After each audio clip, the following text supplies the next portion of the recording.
আসসালামু আলাইকুম। সবাই কেমন আছো? আশা করি ভালো আছো। আমি তোমাদের সামনে উপস্থিত হয়েছি জেনারেল ম্যাথের প্রথম যে চ্যাপ্টার বাস্তব সংখ্যা। এই বাস্তব সংখ্যা সম্পর্কে ধারণা দেওয়ার জন্য তোমাদের এই ক্লাসটা নিয়ে আসছি। আমরা এই ইউটিউব চ্যানেলে পর্যায়ক্রমে জেনারেল ম্যাথ এবং হায়ার ম্যাথের নবম দশম শ্রেণীর প্রত্যেকটা অধ্যায়ের ম্যাথের সলিউশন নিয়ে আসবো পর্যায়ক্রমে। তোমরা এগুলো দেখবা এবং আশা করি এখান থেকে তোমরা উপকৃত হবা। তো চলো এসে শুরু করি আমাদের প্রথম যে ক্লাস, বাস্তব সংখ্যার বেসিক ক্লাস। আমরা এই ক্লাসের মাধ্যমে যে বিষয়গুলো শিখবো তোমরা দেখতে পাচ্ছ বোর্ডে আমাদের নোট করা আছে।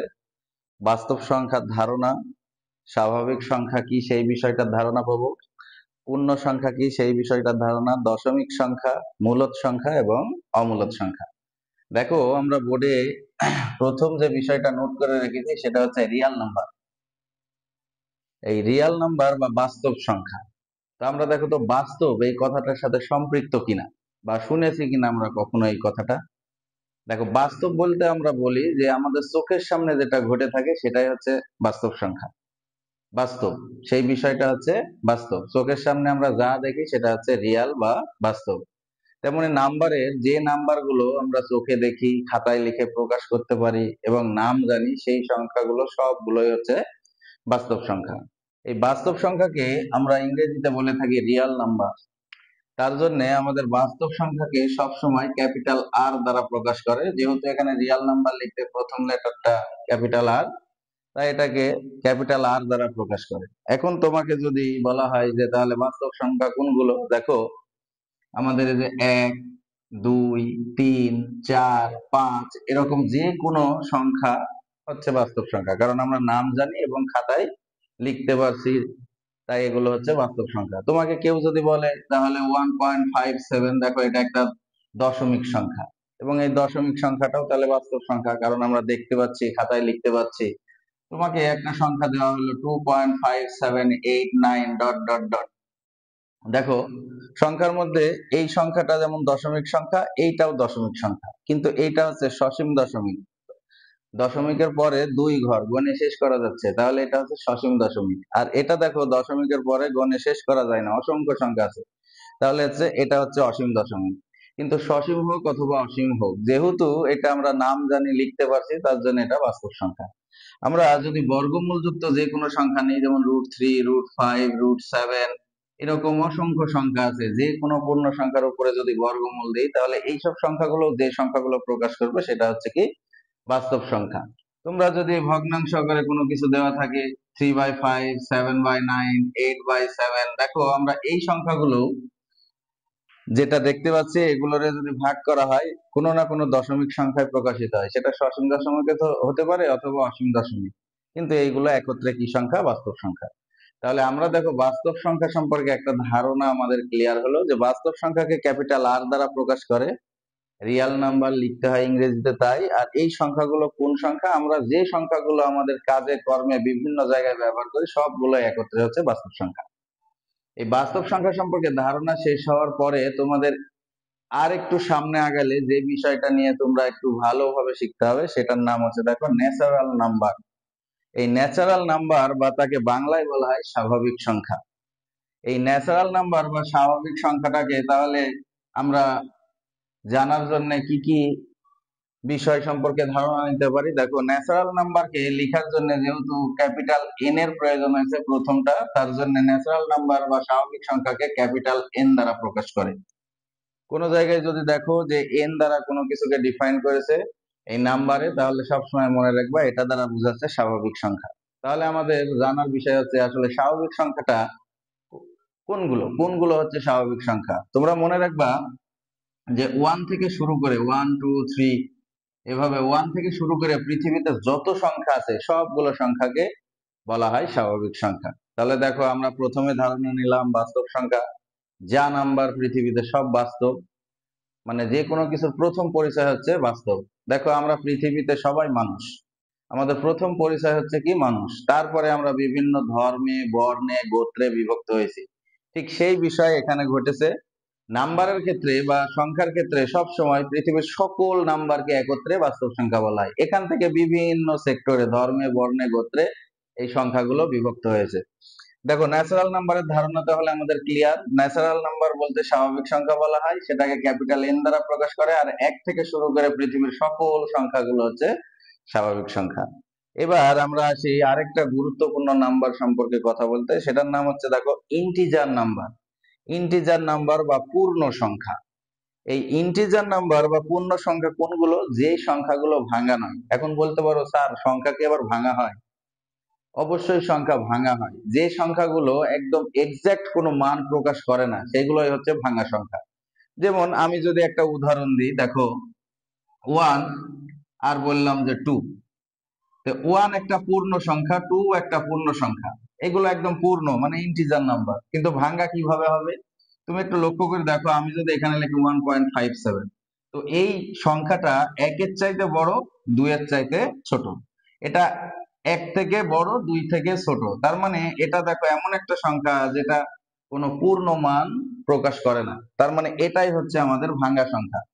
তার মানে দশমিক সংখ্যাগুলো আসলে হচ্ছে কি সংখ্যা? ভাঙা সংখ্যা। তাহলে ইন্টিজার নাম্বার বা পূর্ণ সংখ্যা কোনগুলো? যেগুলো দশমিক নয়, সেই সংখ্যাগুলোই হচ্ছে ইন্টিজার নাম্বার বা পূর্ণ সংখ্যা। তো আমরা আগে যেমন বাস্তব সংখ্যা বা ন্যাচারাল নাম্বারকে আর এন দ্বারা প্রকাশ করলাম, তেমনি ইন্টিজার নাম্বার বা পূর্ণ সংখ্যাকেও একটা চিহ্ন দ্বারা প্রকাশ করতে হয়। তোমরা হয়তো বা ভাবতে পারো যে স্যার, আমাদের রিয়াল নাম্বারকে আর দ্বারা, ন্যাচারাল নাম্বারকে এন দ্বারা, তাহলে ইন্টিজার নাম্বারকে আই দ্বারা প্রকাশ করে। তবে না, একটু ব্যতিক্রম আছে। আমাদের ইন্টিজার নাম্বার বা পূর্ণ সংখ্যাকে আমাদের প্রকাশ করা হচ্ছে জেড দ্বারা। ক্যাপিটাল জেড দ্বারা সবসময় ইন্টিজার নাম্বার বা পূর্ণ সংখ্যা প্রকাশ করে। এখন বলতে পারো, স্যার ইন্টিজার নাম্বার বা পূর্ণ সংখ্যাগুলো কোনগুলো? ওই যে যে সংখ্যাগুলোর মধ্যে দশমিক নাই। তাহলে আমরা বলতে পারি না যে পূর্ণ সংখ্যা হচ্ছে 0, 1, 2, 3, 4, 5, এই সংখ্যাগুলো হচ্ছে পূর্ণ সংখ্যা। তো 0, দেখো এগুলো সব হচ্ছে ধনাত্মক সংখ্যা, 1, 2, 3, 4, 5, এগুলো হচ্ছে ধনাত্মক সংখ্যা। 0 আমাদের অঋণাত্মক সংখ্যা। এবং তোমরা লক্ষ্য করে দেখো, যদি 1, 2, 3, 4 এগুলো পূর্ণ হয়, তাহলে -1, -2, -3, -4, -5 এগুলো কি দোষ করলো? এগুলো তো পূর্ণ সংখ্যা, শুধু এগুলো ধনাত্মক আর এগুলো হচ্ছে ঋণাত্মক। তাহলে এক কথায় আমরা বুঝবো, পূর্ণ সংখ্যা বলতে তাকে জেড দ্বারা প্রকাশ করে, এবং 0 সহ সকল ধনাত্মক এবং ঋণাত্মক সংখ্যাকে একত্রে পূর্ণ সংখ্যা বলা হয়। তাহলে আমরা একটা বিষয় ক্লিয়ার হলাম, পৃথিবীর সকল সংখ্যা প্রথমে হচ্ছে রিয়াল নাম্বার বা বাস্তব সংখ্যা। এখান থেকে আমরা বের করে নিলাম ন্যাচারাল নাম্বার বা স্বাভাবিক সংখ্যা কারা? 1 থেকে শুরু করে পৃথিবীর সকল নাম্বার গুলো হচ্ছে স্বাভাবিক সংখ্যা। তাকে কি দ্বারা প্রকাশ করে? ক্যাপিটাল এন দ্বারা। এখান থেকে আমরা আবার আলাদা করলাম কি? ইন্টিজার নাম্বার বা পূর্ণ সংখ্যা, সেটাকে জেড দ্বারা প্রকাশ করে এবং সেটা শুরু হয় 0 থেকে। এটা খুবই ভালোভাবে মাথায় রাখবে তোমরা, যে ন্যাচারাল নাম্বার শুরু হয় 1 থেকে, কিন্তু পূর্ণ সংখ্যা শুরু হয় 0 থেকে, এবং সকল ধনাত্মক এবং ঋণাত্মক সংখ্যা একত্রে পূর্ণ সংখ্যা। তাহলে পূর্ণ সংখ্যার ধারণাটা ক্লিয়ার হলে, দেখো আমরা স্বাভাবিক সংখ্যার ধারণা ক্লিয়ার হয়েছে, পূর্ণ সংখ্যার ধারণা ক্লিয়ার হয়েছে, দশমিক সংখ্যার বিষয়টা একটু আমরা এর মধ্যেই জেনে গেছি। তারপরেও একটু কথা বলছি, দেখো। তারপরে আমরা কথা বলবো মূলদ এবং অমূলদ সম্পর্কে। এই চ্যাপ্টারের যে ম্যাথ গুলো আমাদের সালের কোশ্চেনে আসবে, এটা অবশ্যই এই মূলদ অমূলদ সম্পৃক্ত কোনো না কিছু এখানে দেওয়া থাকবেই থাকবে। তার মানে এটা খুবই গুরুত্বপূর্ণ। তো চলো, তার আগে আমরা একটু দশমিক সংখ্যা নিয়ে একটু কথা বলি। দশমিক সংখ্যা দুই ধরনের হয়ে থাকে, একটা হচ্ছে সসীম দশমিক আর আরেকটা হচ্ছে অসীম দশমিক। আমরা জানার জন্য আর কি এই বিষয়টা বললাম, তোমরা জানো, কারণ এইগুলো আমাদের ক্লাস 10 এর আগে জানা থাকে আমাদের। তো দশমিক সংখ্যা সসীম দশমিক বলতে, যদি দেখো তুমি যে যে কোনো একটা দশমিক সংখ্যার পয়েন্টের পরের মানগুলো গণে শেষ করা যায়, মনে করো যেটাই থাক না কেন গণে শেষ করা যায়। যেমন এখানে দেখো পয়েন্টের পরে 5, 7, 9, 3, 4, 5, তাহলে 1, 2, 3, 4, 5, 6টা সংখ্যা আছে। তাহলে এটারে আমরা বলবো সসীম দশমিক, গণে শেষ করা যাচ্ছে, তার জন্য এটা হচ্ছে সসীম দশমিক। আবার এই বিষয়টাই যদি আমরা এইভাবে না লিখে 5.579 তিনটা লিখলাম, লেখার পরে ডট ডট দিয়ে দিলাম, দেখো এইটারে আর তুমি গণে শেষ করতে পারো না। এটার পরে যে কয়টা সংখ্যা আছে তুমি আর নিজেও গণে শেষ করতে, মানে তুমি নিজেই জানো না, তাহলে গুণবা কেমনে বা শেষ করবা কেমনে? তাহলে আমরা বুঝতে পারছি এটা হচ্ছে সসীম দশমিক আর এটা হচ্ছে অসীম দশমিক। এবার আসো, মানে খুব গুরুত্বপূর্ণ যে বিষয়টা আমি বলছি, সবসময় গুরুত্ব দিই এই চ্যাপ্টারে ম্যাথ করানোর সময়, সেটা হচ্ছে মূলদ এবং অমূলদের হিসাবটা। তো এখানে লক্ষ্য করে দেখো, আমরা প্রথমে মূলদ এবং অমূলদের বিষয়টা নিয়ে কথা বলবো। দেখো আমরা লিখে রাখছি রেশনাল নাম্বার মানে হচ্ছে মূলদ সংখ্যা, আর ইরেশনাল নাম্বার মানে হচ্ছে অমূলদ সংখ্যা। তোমরা মূলদ অমূলদের ধারণার আগে তোমাদেরকে আমি একটা কথা বলি, সুন্দরভাবে একটু মনোযোগ দাও। সেটা হচ্ছে পৃথিবীর যত সংখ্যা আছে তাদের মাঝে মনে করো ম্যাক্সিমামই হচ্ছে মূলদ। শুধু অমূলদ হচ্ছে দুইটা সংখ্যা। দুইটা সংখ্যা বলতে দুই সেক্টরের সংখ্যা, দুই রকমের সংখ্যা, এরাই হচ্ছে অমূলদ সংখ্যা। তাহলে একটা জায়গায় ধর 10 জন ব্যক্তি আছে, তার মধ্যে 2 জন ব্যক্তি হচ্ছে খারাপ পার্সন আর বাকিগুলো ভালো। তাহলে ভালোগুলোর নাম এন্ট্রি করার চাইতে আমার মনে হয় খারাপ দুইটারে চিহ্নিত করলে দ্রুত আমরা ভালো কয়জন খুঁজে পাবো। তো আমরা এই কাজটাই করব মূলদ অমূলদ শেখার সময়। যেহেতু আমরা জানি সবই মূলদ সংখ্যা, শুধু দুই ধরনের সংখ্যা হয় অমূলদ সংখ্যা, তাই আমরা আগে অমূলদ রে চিনবো। আর অমূলদ রে চিনলে তখন আমাদের মূলদ বের করাটা কোনো ব্যাপার হবে না। তো আমরা মূলদ অমূলদ শেখার জন্য আগে এই দুইটার সংজ্ঞাটা খুব সুন্দরভাবে একটু ধারণা নিব। দেখো আমরা বিষয়টা সম্পর্কে একটু জানি, দেখি আমরা এগুলো বুঝি কিনা। যেহেতু এগুলো আমাদের জানা হয়েছে, এখন এগুলো আমি একটু মুছে ফেলছি, দেখো, যেন এই জায়গাতে আমি মূলদ অমূলদ সম্পর্কে একটু সুন্দর ধারণা দিতে পারি। প্রথমে মূলদের সংজ্ঞাটা আমরা লিখব, কারণ সংজ্ঞা আলোকে আমাদের বিষয়টা ধারণা খুব সুন্দরভাবে দ্রুত ক্লিয়ার হবে। তাহলে আমরা লিখছি, দেখো, প্রথমে মূলদ সংখ্যা।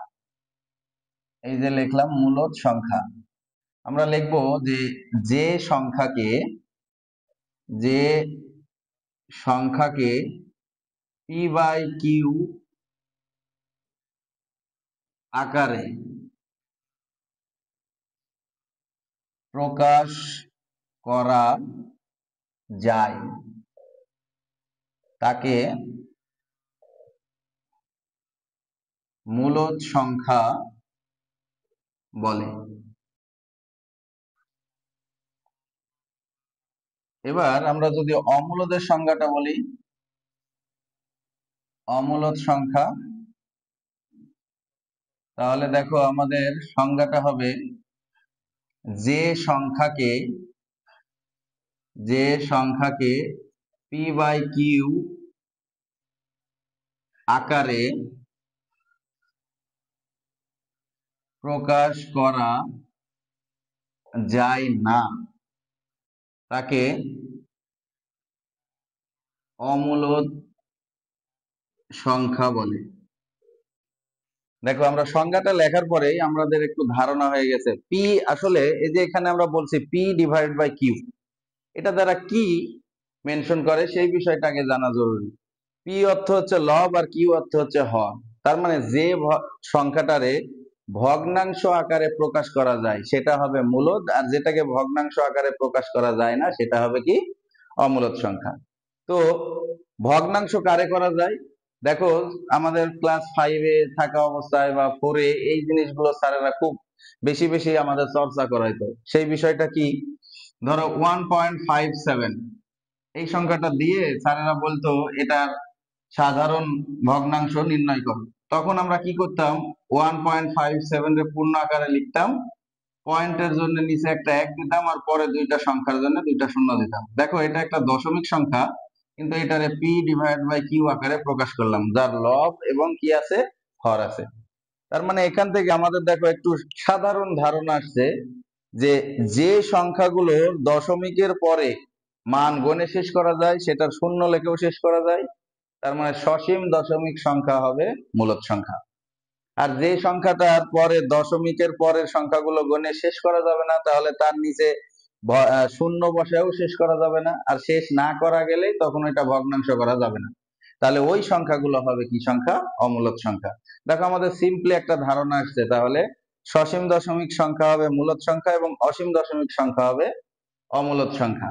এখন যদি আমরা বাস্তব সংখ্যার একটা সংজ্ঞা শিখতে চাই, মানে যেটা আমাদের বইয়ের ভাষায় দেওয়া থাকে, সেই সংজ্ঞাটা কি, যেহেতু মূলদ আর অমূলদের হিসাবটা এখন আমাদের একটু মাথায় গেছে, তাহলে আমরা সেই সংজ্ঞাটা বলতে পারি যে পৃথিবীর সকল মূলদ এবং অমূলদ সংখ্যাকে একত্রে বাস্তব সংখ্যা বলা হয়। মূলদ এবং অমূলদ সংখ্যাগুলোকে একত্রে কি সংখ্যা বলা হবে, বাস্তব সংখ্যা।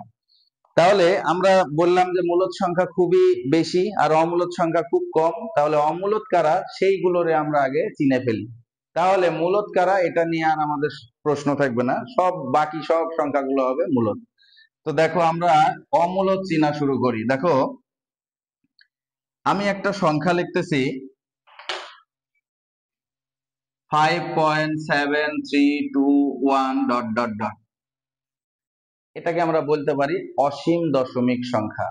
এবং তোমাকে যদি এখন স্যার বলে এটারে ভগ্নাংশ আকারে প্রকাশ করো, তাহলে দেখো তো তুমি এটার 5, 7, 3, 2, 1 এর পরে কতটি সংখ্যা আছে সেটা নিজেই জানো না।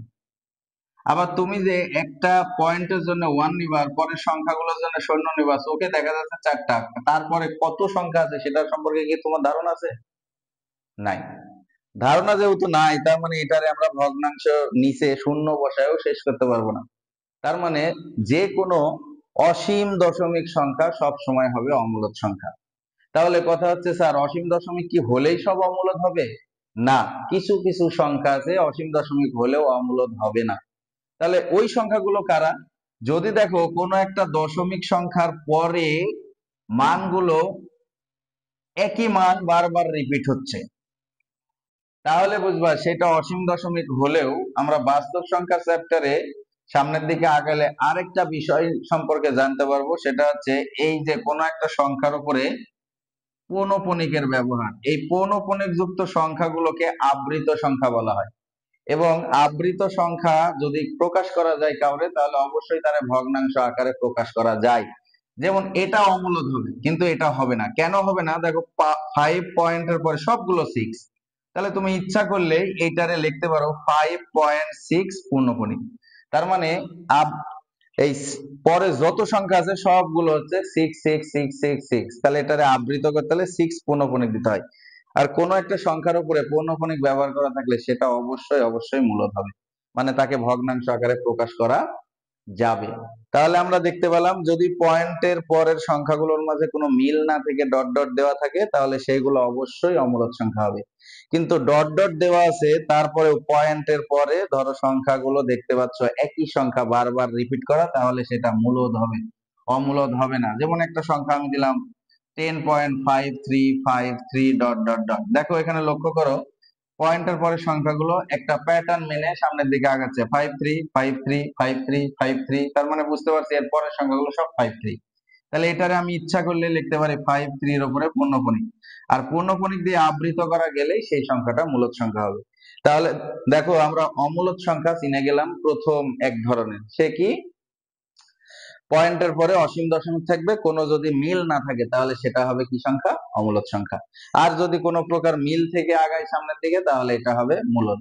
তাহলে এক ধরনের সংখ্যা চেনা শেষ, অসীম দশমিক সংখ্যা, কোনো মিল না থাকলে সেটা অমূলদ সংখ্যা।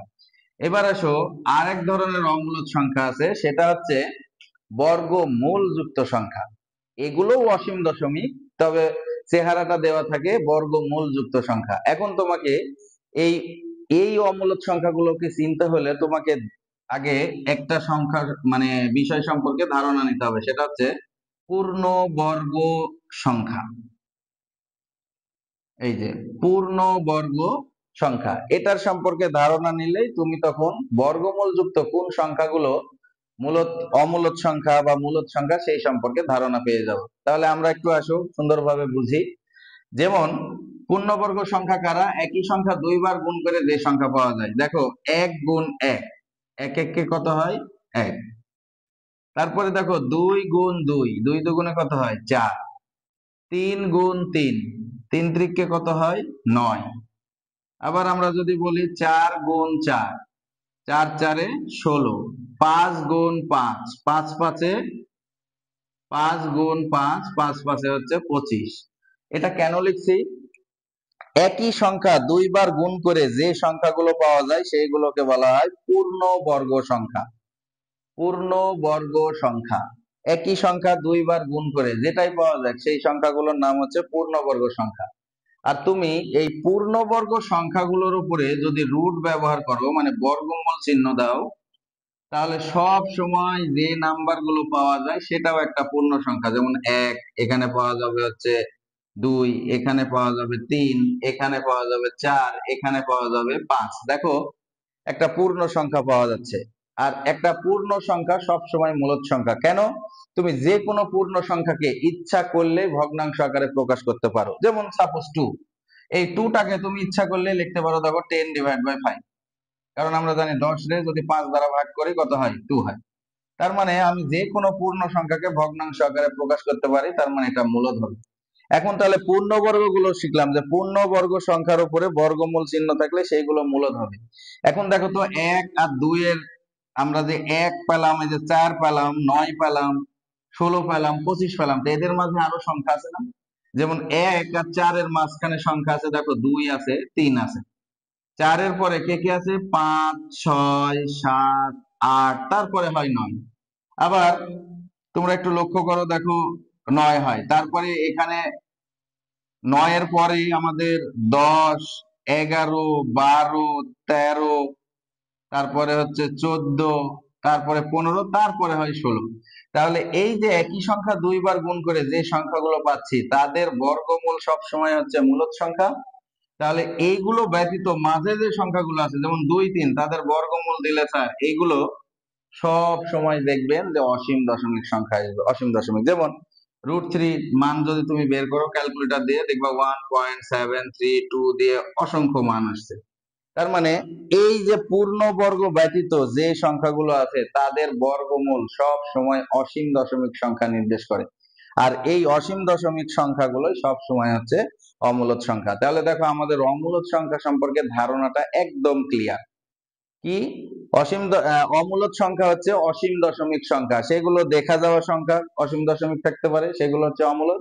প্লাস হচ্ছে যেগুলো পূর্ণবর্গ সংখ্যা নয় তাদের উপরে যদি বর্গমূল চিহ্ন দেওয়া থাকে তাহলে সেইগুলো হবে তোমার অমূলদ সংখ্যা। তাহলে কেউ যদি তোমাকে বলে, দেখো তোমাকে কেউ বললো যে তুমি বলো তো √25 এটা কি সংখ্যা? তাহলে √25 এর মান 5 হয়, যেহেতু একটা পূর্ণ সংখ্যা তার মানে এটা হচ্ছে মূলদ সংখ্যা। কিন্তু তোমাকে যদি বলে কেউ √24, দেখো √24 কোনো পূর্ণবর্গ সংখ্যা নাই, এটার মান যেটাই বের হোক অসীম দশমিক বের হবে। আর অসীম দশমিক বের হবে বলে এটা তখন আমাদের কি সংখ্যা হয়ে যাবে? এটা অবশ্যই হয়ে যাবে অমূলদ সংখ্যা। তাহলে আমাদের দুই ধরনের অমূলদ সংখ্যা শেখা শেষ। সেটা হচ্ছে কোনো একটা দশমিক সংখ্যা যদি অসীম দশমিক হয়, কোনো মিল না থাকে, তাহলে হবে অমূলদ। আর যদি পূর্ণবর্গ সংখ্যা ব্যতীত যে কোনো সংখ্যার বর্গমূল হবে অমূলদ। যেমন √10, তোমাকে বললো √8, তোমাকে বললো √7, তোমাকে বললো √11, তোমাকে বললো √12, মানে পূর্ণবর্গ নয় এরকম সংখ্যাগুলো অবশ্যই হবে অমূলদ সংখ্যা। এগুলো ব্যতীত তোমরা যে কোনো সংখ্যা পাও সবগুলো হবে মূলদ সংখ্যা। তাহলে তোমাকে কেউ যদি বলে এই তুমি বলো তো 1.57 কি সংখ্যা? মূলদ সংখ্যা। তোমাকে বলা হলো যে 10 কি সংখ্যা? পূর্ণ সংখ্যা, তাহলে এটা হবে মূলদ সংখ্যা। কেন? এটার ইচ্ছা করলে আমরা ভগ্নাংশ করতে পারি। ধরো 10 রে আমরা ভগ্নাংশ বানালাম এইভাবে যে 50/5, দেখো 50 টা 5 দ্বারা ভাগ করো 10 হয়, তাহলে এটা পি আর এটা কিউ, এই যে মূলদ ভগ্নাংশ হয়ে যাচ্ছে মূলদ। 1.57 রে 157 ভাগ এই যে 100, এই যে এটা পি আর এটা কিউ, তার মানে এটা হচ্ছে মূলদ সংখ্যা। আমরা মূলদের বিষয়টা বুঝলাম। এবার আমরা একটা ছোট্ট জিনিস জানবো, জানার পরে আমাদের এই বেসিক ক্লাসটা শেষ করব। আগামী ক্লাসে আমরা এই রিলেটেড ম্যাথ গুলো নিয়ে আসবো এবং পর্যায়ক্রমে সুন্দরভাবে শেখার চেষ্টা করব। দেখো এই মূলদ সংখ্যাকে ক্যাপিটাল কিউ দ্বারা প্রকাশ করে। কোন জায়গায় যদি দেখো কিউ দ্বারা কোন নাম্বার প্রকাশ করেছে তাহলে বুঝবা এগুলো দ্বারা প্রকাশ করছে মূলদ সংখ্যা। তাহলে স্যার অমূলদ সংখ্যা কোনগুলোর প্রকাশক চিহ্ন কি? আসলে অমূলদ সংখ্যা প্রকাশক কোনো চিহ্ন নেই। মূলদ সংখ্যা প্রকাশক চিহ্ন হচ্ছে কিউ, যেটা মূলদের মধ্যে নেই সেটাই হচ্ছে কি সংখ্যা? অমূলদ সংখ্যা। তার মানে তোমাকে যদি বলে কেউ যে 3 বিলংস টু কিউ, তার মানে বুঝবা 3 হচ্ছে মূলদ। আর যদি এটারে এরকম দেওয়া থাকে তাহলে এরকম চিহ্ন দেওয়া থাকবে যে √3 নট বিলংস টু কিউ। যেহেতু √3 মূলদের মধ্যে নেই, কিউ মানে মূলদ, মূলদের মধ্যে নেই, তাহলে √3 একটা কি সংখ্যা? অমূলদ সংখ্যা। তাহলে আমরা বুঝলাম যে মূলদ সংখ্যারে কিউ দ্বারা প্রকাশ করে, অমূলদ সংখ্যারে প্রকাশক কোনো চিহ্ন নেই, যেটা মূলদের মধ্যে থাকে না সেটাই হচ্ছে অমূলদ সংখ্যা। আশা করি যে বিষয়গুলো নিয়ে আলোচনা করছি সবগুলো সুন্দরভাবে বুঝতে পারছো। আমরা আগামীতে এই বিষয়গুলোর আলোকে যে অধ্যায় ভিত্তিক যে ম্যাথ গুলো আছে সেগুলো আমরা সলিউশন করব এবং সুন্দরভাবে বুঝে পড়ার চেষ্টা করব। তোমাদেরকে অসংখ্য ধন্যবাদ আমার ক্লাসটা দেখার জন্য। এবং আমি নতুন এই চ্যানেলটি ক্রিয়েট করেছি, সামনের দিকে তোমাদেরকে আরো অনেক ক্লাস নিয়ে আসবো পর্যায়ক্রমে। তোমরা আশা করি আমারে সাপোর্ট করবে এবং আমারে সামনে আগানোর জন্য সাহস জাগবে। সবাই ভালো থেকো। আসসালামু আলাইকুম।